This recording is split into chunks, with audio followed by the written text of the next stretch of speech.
La star du rap, Maes, est suspectée d'avoir commandité des assassinats. Un livre enquête sur le rap français raconte la dérive du rappeur. Il y a une phrase que l'on dit souvent dans le rap, c'est que les vrais voyous ne sont pas des rappeurs. Maes est le seul à avoir, semble-t-il, été tenté par contredire cet adage. Et révèle des détails sur sa cavale et son arrestation. L'un de ses derniers coups de fil, il le passe à Gims, dans l'espoir que Gims intervienne. Cette histoire commence en 2020. Maes est alors le 3e plus gros vendeur d'albums de France, toutes catégories confondues.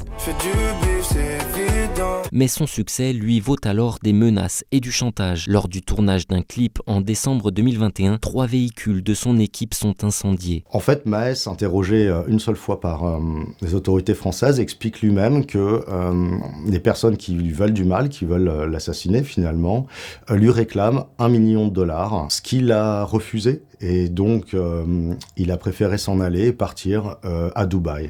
Il s'est installé un peu à la hâte, puisqu'il est parti vraiment précipitamment avec son épouse et ses enfants. Il s'est installé dans une maison ultra sécurisée. Il a distillé des caméras dans sa villa. Il évite un maximum de rentrer en France. Quand il rentre en France, plusieurs témoins nous ont raconté qu'il était habillé avec un gilet pare-balles. Donc il était vraiment dans un état de peur, de représailles, puisqu'il était sous menace de mort d'acteurs de son quartier, capable de passer à l'acte. Il y a plusieurs de ses proches qui ont été attaqués. Il y a eu l'un de ses managers qui, au retour d'un séjour à Dubaï, où il était venu voir Maes, s'est fait assassiner par 2 hommes en scooter. Depuis Dubaï, l'artiste aurait alors cherché à se venger. Il aurait proposé d'offrir jusqu'à 150 000 € pour l'assassinat de 2 de ses ennemis. Depuis des applications cryptées comme Telegram ou Signal, Maes est suspecté de commanditer des assassinats ciblés. Maes a fait appel à ce que l'on appelle une équipe de shooters, donc de tueurs en fait, de tueurs à gages. Il y a eu des repérages très précis qui ont été effectués,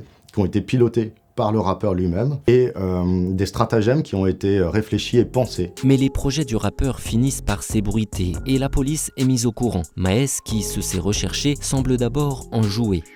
Sur la réglisse, y'a nos têtes fichées par Interpol.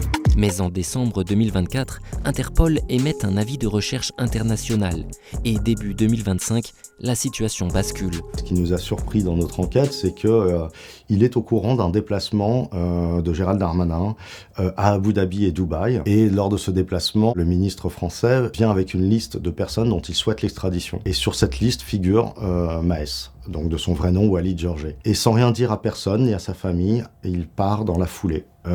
Pour une cavale, en fait. Il y a plusieurs manières pour les grands voyous de quitter illégalement les Émirats Arabes Unis. Le plus souvent, c'est par bateau, sur des tankers. Maes, lui, il fait un choix différent. Il décide de partir par la route. Il franchit illégalement une frontière d'un émirat voisin, d'où il va décoller en jet privé pour le Caire avant de rejoindre le Maroc. Et au Maroc, il a la surprise de voir, à la sortie de l'avion, des membres des forces de sécurité royale l'attendre. Il va être arrêté. L'un de ses derniers coups de fil, il le passe à Gims, parce qu'il est au courant de l'entre-gens de Gims, en fait, au Maroc. Gims a une relation avec Sa Majesté le roi du Maroc, et il l'appelle dans l'espoir que Gims intervienne. Mais le dossier de Maes est trop lourd, il est toujours détenu à ce jour au Maroc. Et la France réclame toujours son extradition. Il n'a pas été jugé et donc il est donc présumé innocent. Maes, c'est un peu une anomalie dans l'empire du rap français. Il y a une phrase que l'on dit souvent dans le rap, c'est que les vrais voyous ne sont pas des rappeurs. Maes est le seul à avoir, semble-t-il, été tenté par contredire cet adage et passer de l'autre côté. Et ça, c'est assez rare et c'est assez exceptionnel et insolite dans l'univers du rap.